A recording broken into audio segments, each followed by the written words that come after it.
તો મિત્રો, જો કોઈ પરણિત સ્ત્રી નાહ્યા વગર આ 3 કામ કરે તો એનો પતિ હંમેશા દેવામાં ડૂબ્યો રહે છે. નમસ્તે મિત્રો, જય શ્રી કૃષ્ણ, હર હર મહાદેવ. તો મિત્રો, વિડીયોમાં આગળ વધતા પહેલાં જો તમે ઈચ્છતા હોવ કે મહાદેવની કૃપા તમારી ઉપર અને તમારા પરિવાર ઉપર સદા બની રહે તો વિડીયોને લાઈક કરી, શેર કરી અને કોમેન્ટ બોક્સમાં હર હર મહાદેવ જરૂર લખજો.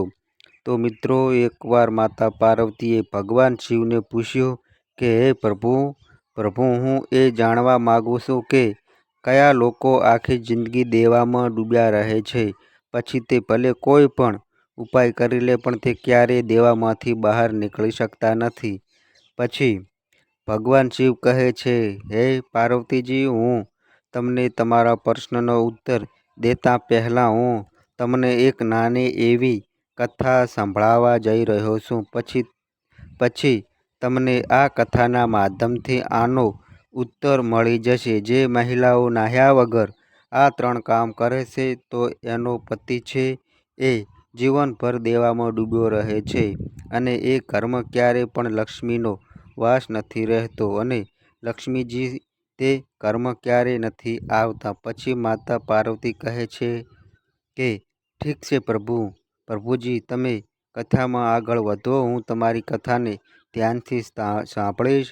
ભગવાન શિવ કહે છે કે હે પાર્વતીજી, એક નગરમાં એક રાજા રહેતો હતો. એ પોતાનું રાજપાટ છે પૂરા મનથી સંભાળતો હતો. એ રાજા છે ત્યાગ, દાન અને બધા જ ગુણોથી સંપન્ન હતો. હજી તે રાજાના લગ્ન થયા ન હતા પણ એક સુંદર રાજકુમારીની સાથે તે રાજાના લગ્ન નક્કી થઈ ગયા હતા. ત્યાં એકવાર તે રાજાના દરબારમાં એક સાધારણ વેશભૂષાવાળા એક આદમીને પકડીને રાજાના સૈનિકો દરબારમાં લાવ્યા. તે રાતમાં બહુ વધારે ધનની સાથે ક્યાંક જઈ રહ્યો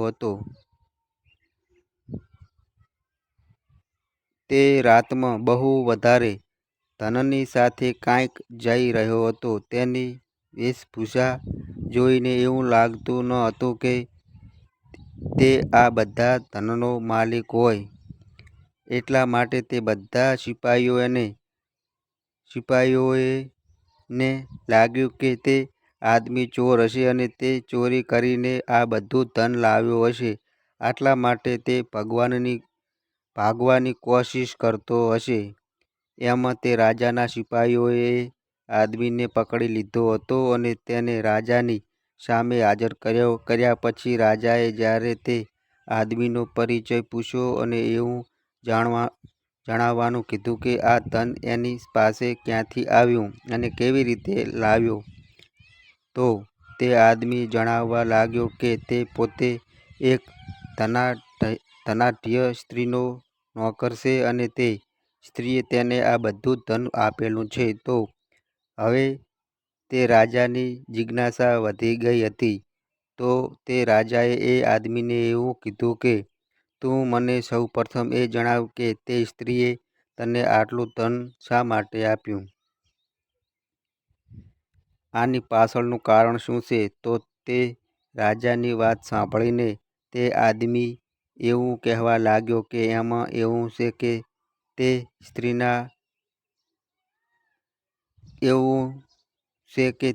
સ્ત્રીના મારી સાથે કાંઈ અલગ જ સંબંધો છે અને તે મને તેના પતિની હત્યા કરીને મને મળવા આવે છે.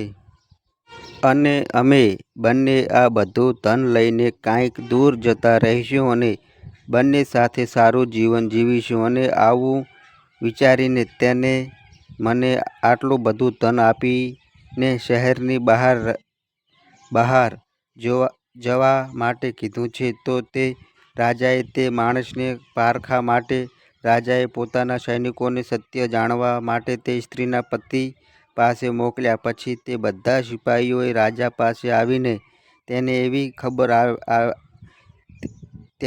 ખબર આપી કે સ્ત્રીને આ નોકરે તેને સ્ત્રીને, આ નોકરને તમે પકડી લીધો છે એ તેને ખબર પહેલેથી જ પડી ગઈ છે. હવે તે એવું કહે છે કે લૂંટેરાઓએ એનું બધું ધન લૂંટી લીધું છે અને તેના પતિની હત્યા કરીને ભાગી ગયા છે અને તે હવે તેના પતિના અગ્નિસંસ્કાર માટે તૈયાર થઈ ગઈ છે અને તે પોતાને પતિવ્રતા સાબિત કરવા માટે સતી થવાની યોજના બનાવી રહી છે. પછી જેવી સવાર થઈ ત્યારે રાજાએ તે આદમીને અને સિપાહીઓને સાથે લઈને તે સ્ત્રીના ઘરે પહોંચી જાય છે. પછી રાજાએ ત્યાં પહોંચીને જે દ્રશ્ય જોયું તે જોઈને રાજા અચાનક ચોંકી જાય છે, કારણ કે તે સ્ત્રી છે પોતાના પતિની ચિતા ઉપર બેસી ગઈ હતી અને તે બંનેના અગ્નિસંસ્કાર થવાના હતા. તો ત્યાં અચાનક જ રાજાએ તે ચિતાને અગ્નિ દેવા વાળા માણસને ઝડપથી રોકી દીધો. પછી તે સ્ત્રીને તે ચિતા ઉપરથી નીચે ઉતારવા માટે કહ્યું. પછી તે રાજાએ તે સ્ત્રીને તેનું બધું જ ધન દેવડાવ્યું અને તેની સામે આ નોકરને હાજર કર્યો. પછી તે રાજાએ તે સ્ત્રીને કીધું કે મને તારી બધી જ હકીકત ખબર પડી ગઈ છે. હવે તું પોતાનો પત્ની ધર્મનો ત્યાગ કરી દે અને રાજભોગ લેવા માટે તૈયાર થઈ જા. તો અચાનક તે સ્ત્રી રાજાની વાત સાંભળીને થોડીક વાર તો ડરવા લાગી, પણ તે થોડીક વાર પછી એવું બોલી કે હે રાજન, તમે મારા ચરિત્ર ઉપર આંગળી ઉઠાવતા પહેલા તમારે તમારી રાણીના ખબર પૂછવા જોઈએ કે જે કાલે જ તે કોઈની સાથે લગ્ન કરીને તે મહેલમાં આવી છે. અને પછી આટલું બોલીને તે ચરિત્રહીન જે સ્ત્રી હતી તે એકદમથી કૂદીને તેના પતિની ચિતા ઉપર બેસીને આગ લગાવીને તે સતી થઈ ગઈ. કોઈ કાંઈ પણ કરે ત્યાં સુધીમાં તે સ્ત્રી બળીને રાખ થઈ ગઈ હતી. પછી રાજા તે સિપાહીઓની સાથે પાછા પોતાના મહેલમાં આવી ગયા, પણ તે રાજાને હજી તે સ્ત્રીના અંતિમ શબ્દો હજી તેને સતાવી રહ્યા હતા, કારણ કે તે સ્ત્રીએ તે રાજાને એવું કીધું હતું કે હે રાજા, તું મારા ચરિત્ર ઉપર આંગળી ઉઠાવે છે એના પહેલાં તું તારી રાણીના ખબર પૂછી લે. આ શબ્દો રાજાના મનમાં ખૂંચી રહ્યા હતા. આ અંતિમ શબ્દોને વિચારીને રાજાએ હવે તેની નાની રાણીની ઉપર હવે નજર રાખવાનું શરૂ કરી દીધું હતું. ભગવાન શિવ કહે છે કે પાર્વતીજી, અહીંયા તો રાજાએ પોતાની રાણી ઉપર નજર રાખવાનું શરૂ કરી દીધું હતું. ત્યાં અચાનક આ રાજાના મહેલો ઉપર દુશ્મનોએ હુમલો કરી લીધો હતો અને તે રાજાનો બધો જ ખજાનો લૂંટીને જતા રહ્યા હતા. કે આનાથી રાજા છે એ રાજા સાવ કંગાળ થઈ ગયો હતો અને તે હવે એક પૈસા માટે આજુબાજુ ભટકવા લાગ્યો અને પછી બીજા રાજાઓની પાસે ઉછીના પૈસા લઈને પોતાનું ગુજરાન ચલાવવા લાગ્યો. આ બાજુ રાજા છે રાણીને લઈને બહુ ચિંતામાં રહેતો હતો કે તેની રાણી રાતમાં ક્યાં જતી હશે. આ બધું વિચારીને રાજા છે એ તેના મહેલની અને તેના બધા લોકોની દેખભાળ પણ કરી શકતો ન હતો અને તે દિવસ રાત તેની રાણીના વિશે વિચારતો હતો.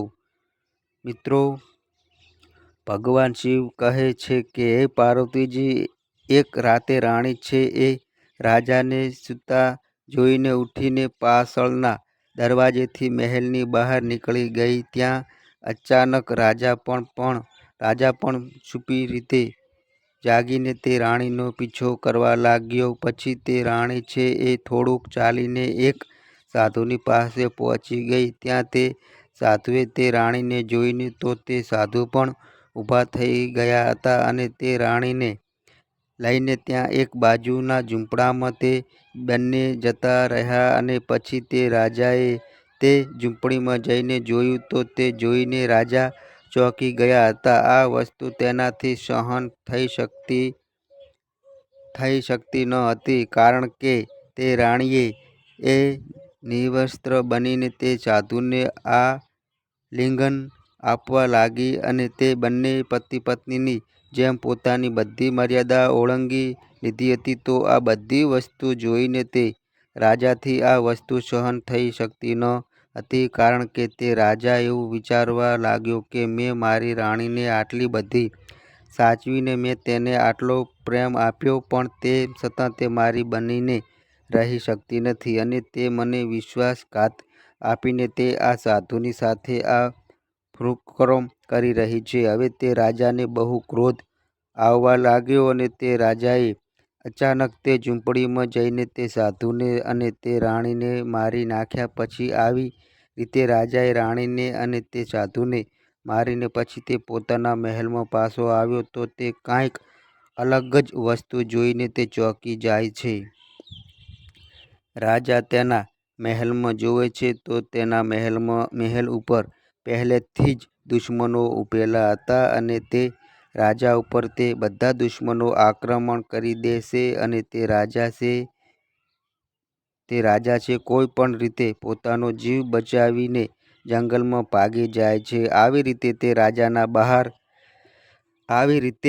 રાજાના બહાર જવાથી તે દુશ્મનો છે તેના રાજમાં કબજો કરી લે છે. પછી હવે તે રાજા એટલો બધો કંગાળ થઈ જાય છે કે તેને પહેરવા માટે તેની પાસે એક પણ કપડાં બચ્યા ન હતા. ત્યાં અચાનક તેની મુલાકાત છે એ જંગલમાં એક સાધુની સાથે થઈ જાય છે. તે સાધુ છે એ કોઈ બીજું નહીં પણ તે સાક્ષાત ભગવાન વિષ્ણુ છે કે જે લક્ષ્મીજીની સાથે ભ્રમણ કરવા માટે જઈ રહ્યા હતા.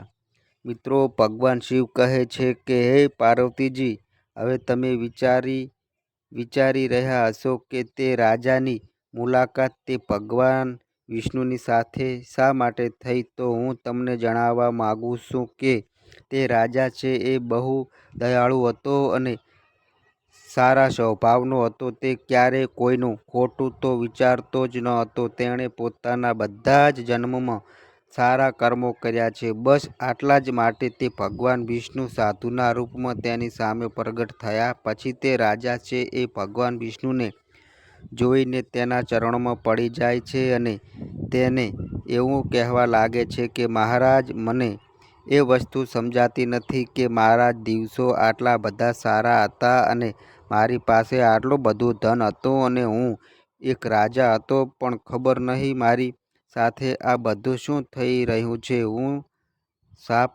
સાવ કંગાળ બની ગયો છું. જ્યારથી મારા લગ્ન થયા છે ત્યારથી મારી માથે બીજા રાજાઓનું બહુ વધારે દેવું થઈ ગયું છે અને અત્યારે મારું આખું રાજ્ય પણ જતું રહ્યું છે અને મારી રાણી પણ મને દગો આપીને જતી રહી છે. તો પ્રભુજી, હું એ જાણવા માંગુ છું કે મારી સાથે આવું શા માટે થઈ રહ્યું છે.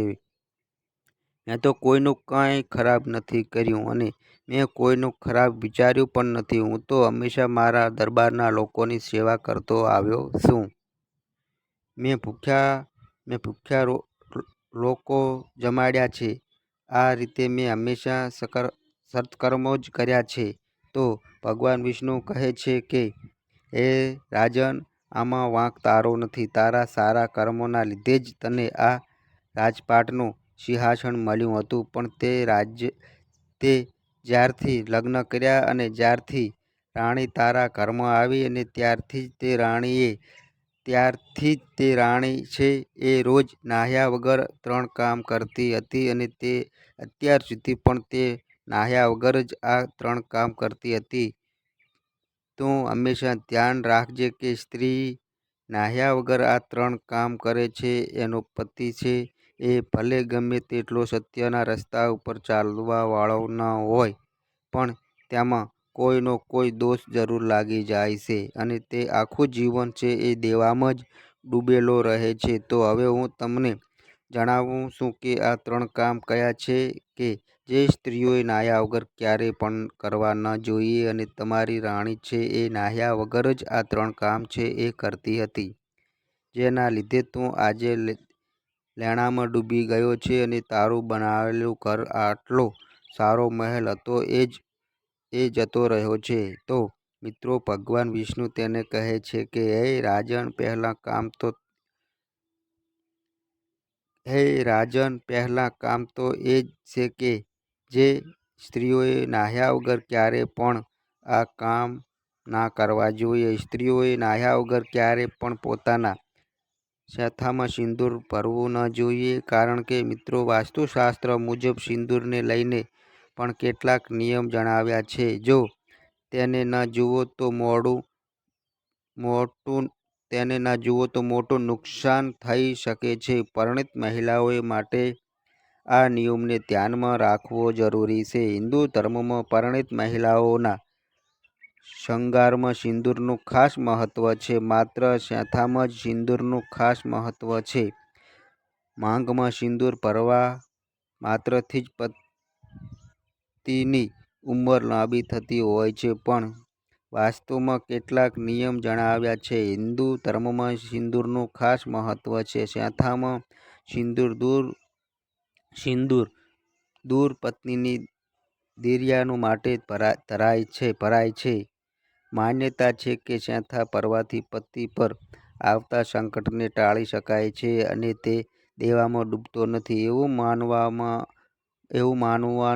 માનવું છે કે પરિણીત મહિલાઓને શેથાની વચ્ચે સિંદૂર લગાવવું જોઈએ. તેમજ બીજી મહિલાનું સિંદૂર ક્યારેય પણ શેથામાં ન ભરવું જોઈએ. તમે આવું કરો છો તો તેનાથી પતિને આર્થિક સમસ્યાઓનો સામનો કરવો પડી શકે છે. કોઈ બીજાનું સિંદૂર તમારી માંગમાં લગાવવું અશુભ ગણાય છે. હંમેશા મહિલાઓએ જોયું છે કે સવારે સ્નાન કર્યા પહેલાં જ તે શૃંગાર કરે છે, આંખમાં કાજલ લગાવે છે, બંગડીઓ પહેરે છે અને નાહ્યા વગર જ ચાંદલો ને સિંદૂર લગાવે છે. પણ સિંદૂર લગાવતા સમયે આ વાતની કાળજી રાખવી કે નાહ્યા પહેલાં ભૂલીને પણ સિંદૂર ન લગાવવો. આવું કરવાથી ઘરની સુખ શાંતિ જતી રહે છે અને વ્યક્તિના મનમાં ઘણા ખરાબ વિચાર આવવા લાગે છે.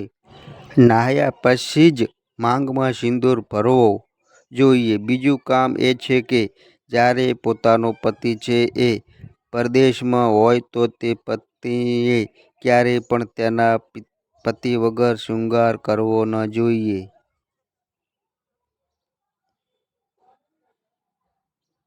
એની સાથે જ ત્રીજું કામ એ છે કે એક સ્ત્રીએ હંમેશા તેના પતિવ્રતા ધર્મનું પાલન કરવું જોઈએ. સ્ત્રી છે પતિવ્રતા ધર્મનું પાલન નથી કરતી તો તે ચરિત્રહીન થઈ જાય છે. તે સ્ત્રીના ઘરમાં લક્ષ્મીનો વાસ નથી રહેતો. તરત જ એક પરિણીત સ્ત્રીએ પોતાના બેડ ઉપર ક્યારેય જમણી બાજુ ન સૂવું જોઈએ. તેમજ વાસ્તુશાસ્ત્ર અનુસાર બેડ પર સાચી દિશામાં હોવો ખૂબ જ જરૂરી છે અને જો બેડ ઉપર પત્ની જમણી સૂવે તો ઘરમાં નકારાત્મક ઉર્જા વધવા લાગે છે અને પત્નીના જીવનમાંથી સુખ સમૃદ્ધિ દૂર થઈ જાય છે. આવું થવાને કારણે પરિવારના સભ્યો વચ્ચે ઝઘડા પણ થવા લાગે છે. આથી વાસ્તુશાસ્ત્ર જણાવે છે કે રૂમમાં બેડ ઉપર પત્નીએ હંમેશા ડાબી સૂવું જોઈએ. તો મિત્રો આવી રીતે સ્ત્રીઓ છે એ નાહ્યા વગર જો આ 3 કામો કરે છે તો એનો પતિ છે આખું જીવન લેણામાં ડૂબ્યો રહે છે. અને આ બધું ભગવાન વિષ્ણુ તે રાજાને કહે છે કે આ વસ્તુ પણ તારી સાથે જ થઈ હતી. તારી રાણી છે એ હંમેશા નાહ્યા વગર જ સિંદૂર લગાવતી હતી અને જ્યારે પણ તું બહાર જતો હતો ત્યારે એ બહુ શૃંગાર કરતી હતી અને તેના પછી તે બહુ મોટી ચરિત્રહીન પણ હતી અને તે તેના પલંગ ઉપર જમણી બાજુ જ સૂતી હતી. આથી તારે આવી આથી તારે આવી હાલતનો સામનો કરવો પડ્યો છે. પછી આટલું બોલીને ભગવાન વિષ્ણુ અને તે લક્ષ્મીજી આગળ જતા રહ્યા. હવે આ બાજુ તે રાજાને માનસિક શાંતિ